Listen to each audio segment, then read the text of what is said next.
A very good evening to you all and welcome to News Tonight this Monday, the 30th day of March 2026. First though, let's have a look at our top stories.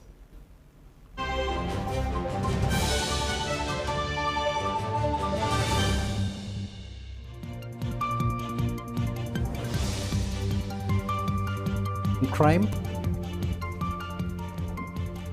State Minister for Sports Peter Ogwang reacts to the March 2026 CAF report on Hoima City Stadium. The government starts large-scale livestock vaccination campaign in Karamoja sub-region. And in sports, motocross returns over the weekend as Rwanda expected to send riders.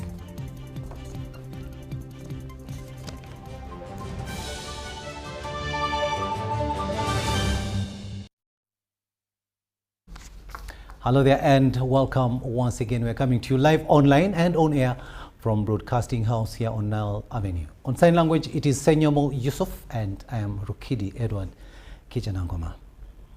Now, dozens of Ugandan families are demanding urgent intervention after their husbands and sons were allegedly lured abroad with promises of security jobs, only to end up on the front lines of the Russia-Ukraine war. Now, many are now missing. Others are feared dead.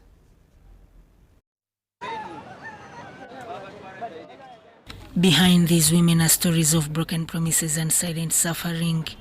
Tewali kyeyangamba nti oba ngenda Russia yankweka wabula bwe yali agenda yajja n'angamba mpakingira ebintu byange ngenda mugamba ogenda wanagamba nkomawo.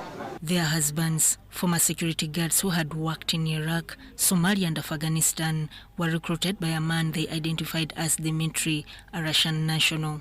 Around December, I think the last person that received a message was around early February. Since that time, there is no communication. At the front line, they did not give them housing, no medical care, no food, they do not shower, and yet they are facing a strong enemy. They are fighting against the drones, they are fighting against the robots, they are fighting against NATO, and they are fighting the people who are war-hardened, like the Ukrainians. They've been in war for decades.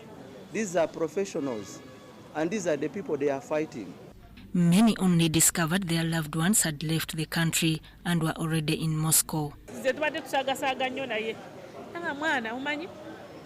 Abasajja bye batutwalira sije tugenza okukola koza ati kati kiki ekyakyuse ngamba mwana si birungi abasajja batugamba tugenda kuuma bizimbe tugenda kuuma biki naye abasajja batutute mu military era sawa eno gye njogerera tugenda mu Ukraine okuva n'olwo sidanga mukubuuliza amawulire ge twaddamu okuwulira nga muganda wange ono afudde nga bamukubira amasasi tubitegeera tutya ku internet. According to testimonies, upon arrival in Russia, the men were picked from the airport and taken directly to military camps where they were allegedly forced at gunpoint to sign military contracts. Lwatuuka eri nga bamugamba nti kati nno obudde omanye ekiriwo nti nedda nti kuyingira mu magye nga tamanyi na bya mmundu tamanyi na pisto yali civilian nga muvuzi wa mmotoka wano era ekyamutwala eri kuvuga mmotoka. Olwatuuka eyo nga babawa contracts za kusayininga mu Russia yali talutegeera ne bamusayiningisa contract ku mpaka ku gun point bogaana yaŋŋamba waliwo banne aba baali baggwanga kyoba banagana babakubirawo amasasi ne babatta kati naye mu kutya okungi ne beewaayo ne basayininga contract ne banne bannayuganda be yagenda nabo beatambuulira mannya. They had 2 to 3 weeks of military training before being deployed to the front line. Embeera mbi tebanaaba tebabakyusiza ngoye tebalya ng'obulamu bwalimu bweraliikiriza era muno mulimu audio ze zennyini ng'ali mu kulaajana naye nga nange gwalaajanira siina buyambi. Gamba kati wano wetutuuse batusindikidde ddala kurwana training twazimaze naye tuli bubi ebiseera ebyo baba bamukozesa training oba ngu babasindika mu mazzi n'akuba bwe batisaide eno amanyo gonna gaali gavuddemu nangamba olaba ndi bubi n'eddagala tibatuwa. Families say communication stopped between December and early February, with some receiving messages from survivors claiming many Ugandans were killed. The families also allege that bank accounts opened in the victims' names were controlled by the recruiter, leaving wives and children without any financial support. We call upon the government, we call upon the president, at least to help us, those men to come back. Let them come back, at least they be punished in their own country. Please, let them come back because we have kids. We have kids to look after. We are in houses for renting. They are demanding us rent. Some they have taken us out of the houses. They also claim to have sought government intervention with no response.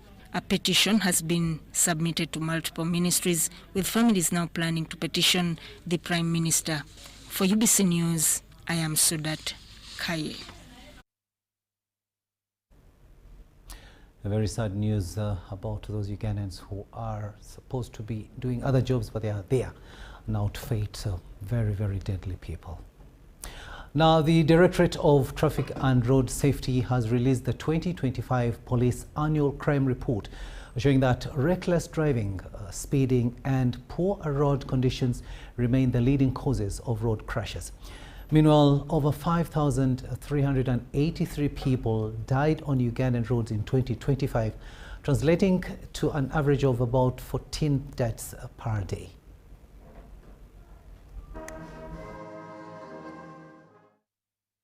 The 2025 Annual Police Crime Report shows a general reduction in the overall crime rate by 10.2%. In the same report, the Directorate of Traffic and Road Safety indicates a reduction in the number of incidents reported compared to 2024. In 2025, 322,441 incidents were registered, compared to 426,432 incidents recorded in 2024, representing a 24.4% decrease. The motorcycles still present a high risk, and 3,224 fatal crashes were from the motorcycles. However, the total number of road crashes increased compared to 2024.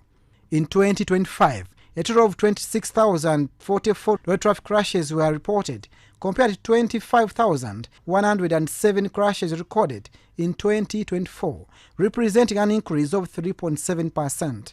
Out of these, fatalities increased from 4,434 in 2024 to 4,602 in 2025, representing a 3.8% increase. Serious crashes increased from 13,134 in 2024 to 13,563 in 2025, which is a 3.3% rise. while minor crashes increased from 7,539 in 2024 to 7,879 in 2025, representing a 4.5 increase. This increase is attributed to reckless driving, speeding, and poor road conditions, among other factors. And we need really to tame our people on speed. Last year, I would like to mention here that we hit the record that one of our drivers drove a vehicle at around 300 kilometers per hour. And I think we should be recorded in the Guinness Book that a Ugandan can drive at that speed. The report has also identified specific days of the week that will record the highest number of crashes and has advised road users to take extra caution during those periods. The number was recorded on Friday with 3,921, followed by Saturdays with 3,913. On Sunday, where most people are resting and they are in churches. On record, 5,383 road traffic deaths were registered in 2025 compared to 5,144 in 2024, representing a 4.7 increase. Serious injuries rose from 17,013 in 2024 to 18,444 in 2025, an increase of 8.4%. While minor injuries slightly increased from 3,651 to 3,668, representing a 0.5%. And therefore, we are registering the hit and run. The sooner we use NPR cameras, the better. Our physical eye may not look at a speeding vehicle and capture the 9 digits. With a total of 5,383 deaths recorded in 2025, this translates to an average of about 14 people dying on Ugandan roads every day, a concerning trend that calls for urgent and sustainable interventions. Abdunasili Lubwama for UBC.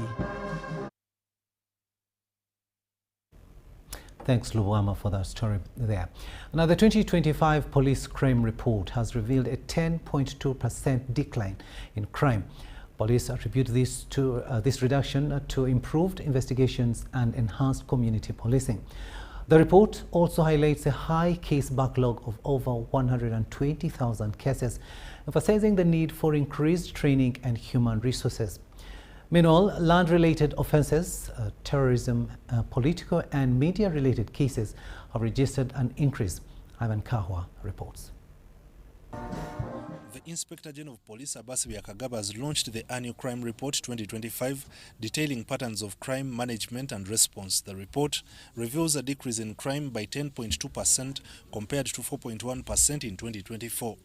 Police registered 196,405 cases compared to 218,715 cases in 2024, indicating a crime rate of 427.8 per 100,000 people. This reduction is attributed to improved investigative capacity and the enhancement of the sub-county policing model. We realize that there is a clear chain of command and control which has improved decision making. I'm confident that under my stewardship, the Uganda Police Force shall continue to improve command capabilities through trainings and mentorship at all levels. 99,004 suspects were arrested, of whom 79,291 were charged in court. Of these, 31,732 accused persons were convicted and sentenced, 1,244 were acquitted, and 11,340 were discharged, while 54,688 are still undergoing trial. 77,298 cases are still under inquiry, and 39,816 cases were not proceeded with. A big part of this country still have a problem separating criminal cases from civil cases. So you find people want to settle civil matters using the criminal justice system. Now, many times when these cases are reported, the Director of Public Prosecution, our own detectives will look at them, and eventually they will be able to advise, and many of those cases are referred back to go to the civil courts. The categories with the highest number of crimes include theft with 56,360 cases, assault 28,366, sex-related offences 12,606, domestic violence 12,361, and break-ins 11,818. Escapes from lawful custody decreased from 927 in 2024 to 789 in 2025. Economic and corruption crimes decreased from 13,107 to 11,548 in 2025. A total of 1,569 cases of narcotics and psychotropic substances were registered compared to 2,240 in 2024. This represents 30% decrease. Now, despite the reduction in the crime rate, the detective workload ratio remains high, with a single detective, for example, working on 54 cases. This contributes to the case backlog. Now, between 2024 and 2025, the accumulative cases of backlog stood at 123,058 cases. Now, this calls for a lot of capacity building, a lot of resourcing, so that we can be able to expedite the investigation. So that part is very important for you as we assess the performance of last year. Land-related offences increased from 397 to 663 in 2025, while terrorism cases rose from 5 in 2024 to 8 in 2025. Political and media offences significantly increased from 105 in 2024 to 800 in 2025. Under political and media offences, incitement to violence accounted for 116 cases, promoting sectarianism for 1 case, election offences for 679 cases, and treason for 4 cases. But we would see a lot of fights which were not necessarily presidential, but many of these cases arose from parliamentary elections. The disagreements, the fights over positions of parliament. Police also registered 389 cases related to the parish development model, of which 228 were submitted for legal guidance and 186 taken to court. The majority of the PDM cases were registered in the Usoga East region, accounting for 47 cases. KMP South registered the highest number of cases at 13,950, followed by Ruizi, 13,416, KMP North, 13,340, North Choga, 12,728, and KMP East, 10,388.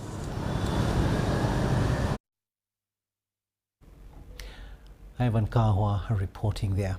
Now we'll still be momentarily on the police crime report now, where a section of legislators has challenged the police annual crime report 2025 as released by the Uganda Police Force. Now, the police report shows that the crime rate decreased by 10.2% from 218,715 in 2024 to 196,405 in 2025.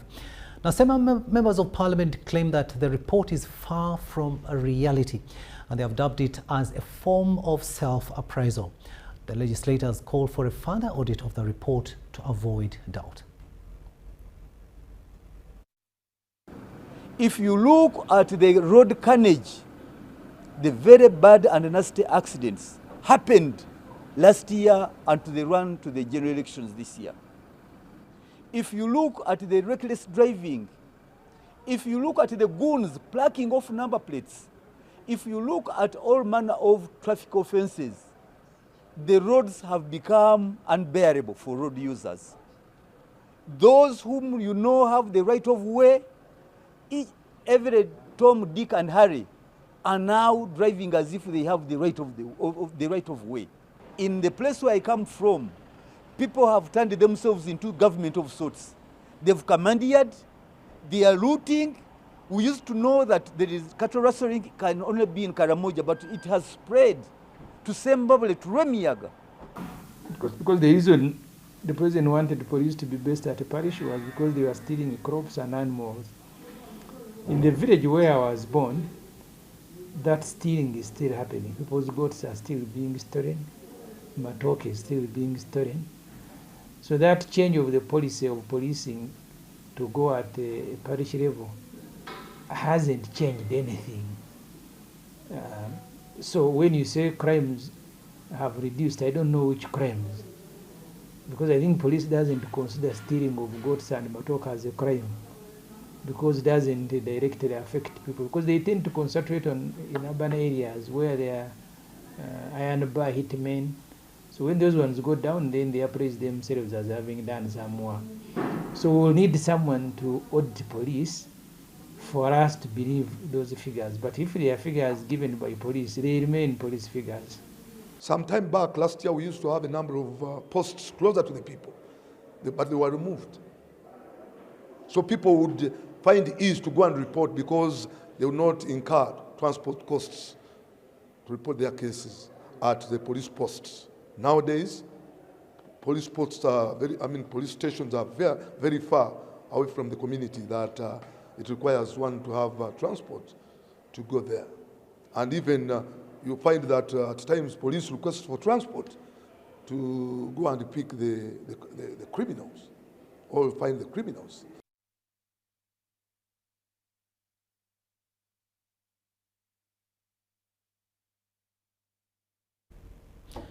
A section of members of parliament, they are having their say in as far as the 2025 annual crime report is concerned.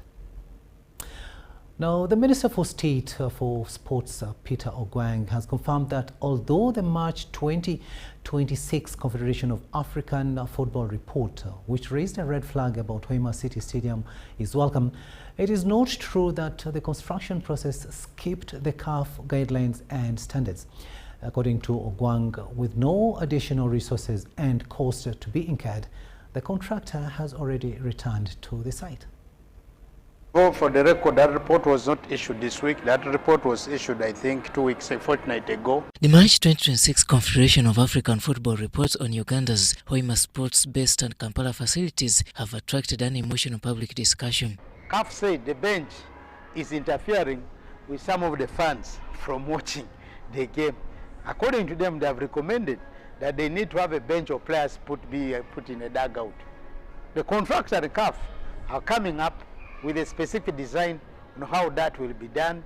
And for us as a client, we wait for that adjustments to be made which suit us as a government. Minister Peter Ogwang says the additional works at Hoima Stadium will bear no extra cost, and all these were catered for during the inaugural contract signing. Is the government of the Republic of Uganda going to lose money for any additional work? No, it's within the contract which was signed.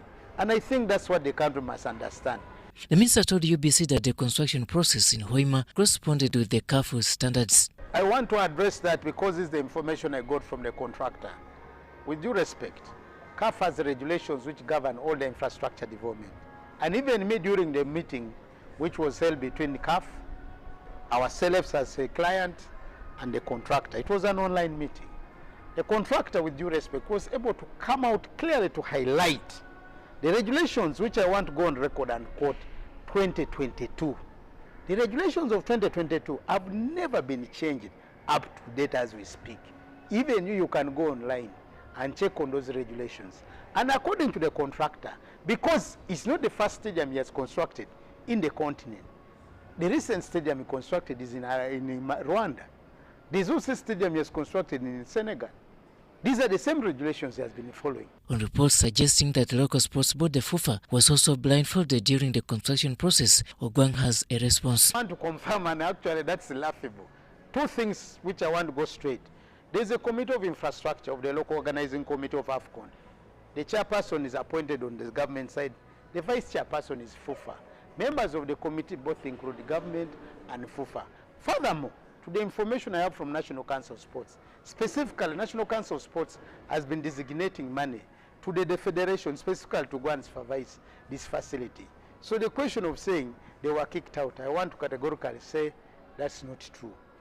They have been part and parcel, and we're working as one for purposes of delivering this project of AFCON 2027. Although the report raises a red flag about Uganda's readiness of hosting the 2027 Continental Football Tournament, government holds its hands in total confidence. Are we going to host AFCON? I confirm we will host AFCON. We have a 1 year and 3 months to go to the competition. All the things we are talking about must be done in 1 year, to be specific, so that everything is done. As I speak now, the contractor is on site, that's to confirm, and they are beginning, they came up with a new design in line with what CAF has given them, and they are beginning to make the corrections in line with that. Is there a big problem? In my considered opinion, we want to appreciate CAF for identifying those issues. With facilities like Hoima City Stadium targeting the 2027 AFCON tournament, Uganda is confident that there will be life before and after the final whistle. This is how the tourism potentials of Uganda are going to go up. The other one is in the infrastructure. With due respect, AFCON has brought in government of Uganda to invest, and a one-off. I can now speak that Hoima as we speak today. In July, I have 24 countries which are coming under the indoor games. Basketball Africa, they are coming to play it in where? In Hoima. In January 2027, I have what we call World Challenger Series of rugby. 24 countries are coming. Uruguay, Argentina, England, New Zealand, Australia. These countries are coming to Uganda. Where? Hoima. Talk about March. Already African, what we call Africa Junior Championship Athletics. They want to host a competition in Hoima. We, the managers, were purposeful when we were talking about multi-sport. Robert Nyango, UBC News. We'll now take a short break, but we'll be returning with much more. Do stay with us.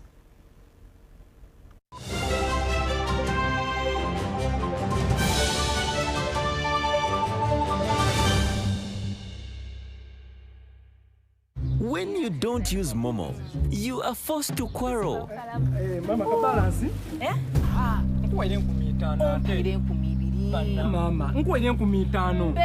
Ompaire 15. Abantu abakuluma atandise obuyayi mwena. Obuyayi obuliga. Iwe. Ngobi yanko bachokola sente dange nizade kolera ngobi nakolera sente dange. Save yourself from quarreling. Use the Momo app or dial *165*3# to pay and enjoy zero charges below 5K. That's the power of Momo.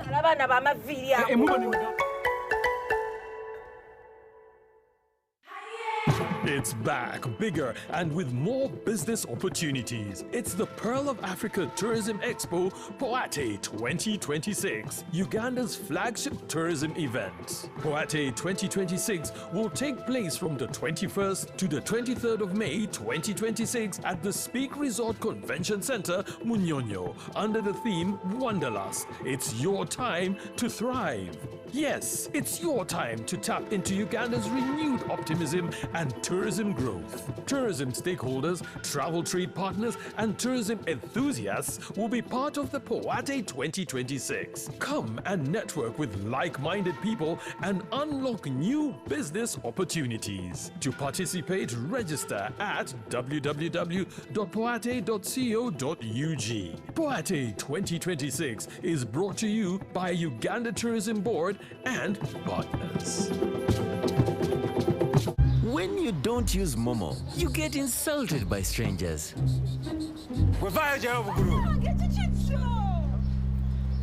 Save yourself from insults. Use the Momo app or dial *165*3# to pay and enjoy zero charges below 5K. That's the power of Momo.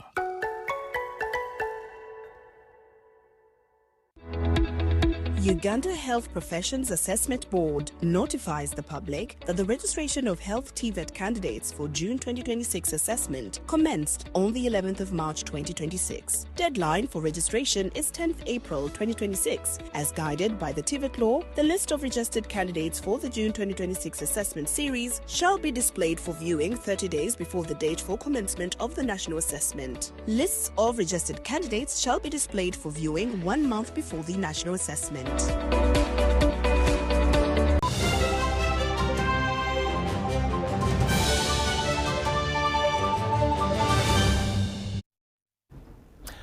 Welcome back. Let's have a look at business news now. And Standard Bank Group Securities Uganda has unveiled a US dollar fixed income unit trust fund, expanding its investment portfolio and offering clients an opportunity to diversify across currencies. The new product complements the firm's existing Uganda shilling unit trust, giving investors greater flexibility in managing their portfolios amid shifting global economic conditions.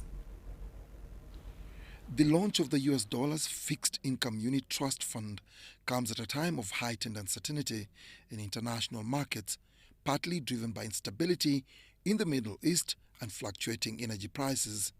Of course, with the current dynamics, if you are earning in Uganda shillings and you eventually know you're going to have to spend in dollars, how do you plan for it? How do you ensure that when the rate is favorable, you have converted these dollars, but you have put them somewhere where they are making additional monies for you, so that you're not on the losing end. So yes, you already have to spend in dollars anyway.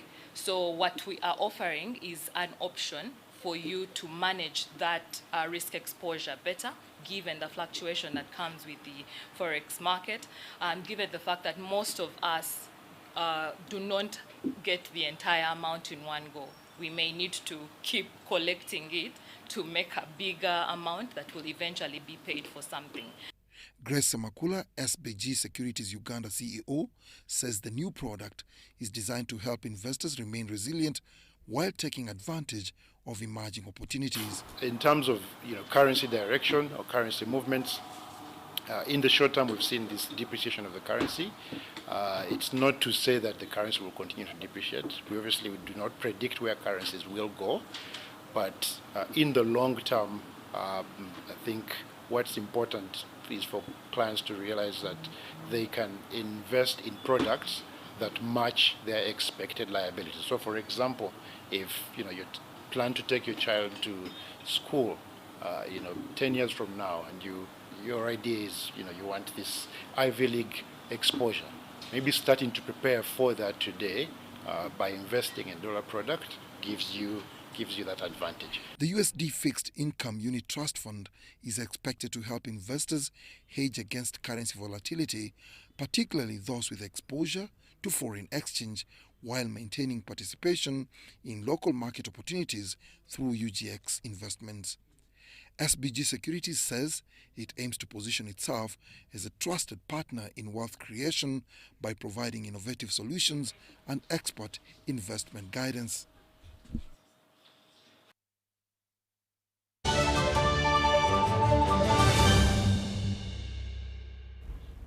Sports news now, and Rwanda has become the latest entrant in the Central Africa Motocross Championship, due this weekend at Garuga Racetrack from the 4th to the 5th of April.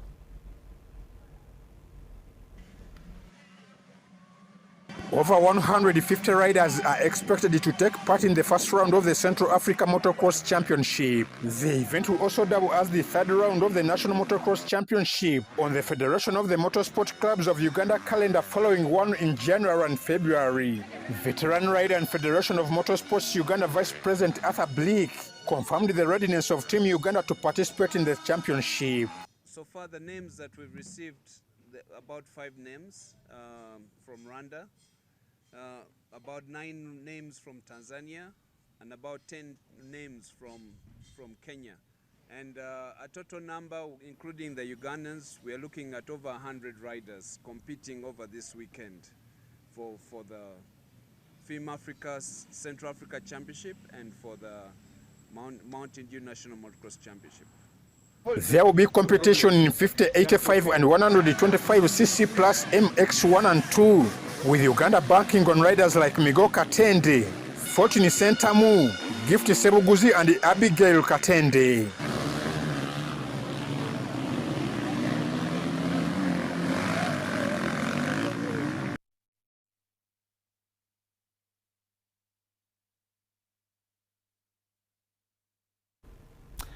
And that's all we had time for. Thank you so much for having kept us company.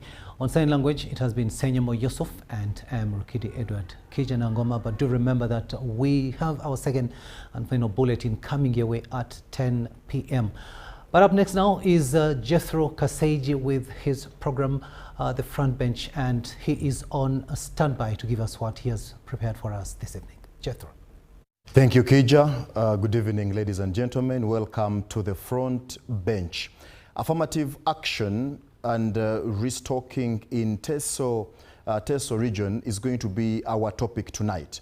Now, if you do remember, in the year 2022, that is in March, President Museveni did launch the compensation initiative in series, and they did have a plan of about 200 billion shillings to compensate people who are supposed to receive this batch. But also, we need to know that about 506.7 billion or more has been already dispatched. People have received the money to ensure that they benefit from this government initiative. But not forgetting that there are those who were verified, but they are still complaining.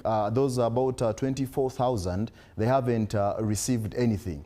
Now, what plans does government have to ensure that they are transparent in whatever they are doing to those who are supposed to receive this? Now, this is very important, and these are some of the questions I will be putting to the Honorable Minister of State, Dr. Clement Kenneth, whom is one of my guests tonight on the front bench. Good to have you, Honorable Minister. Thank you very much. Good evening, our listeners. Welcome to the show. Please stay with us up to the end of the show. I hope you enjoy the show. Thank you very much. I also do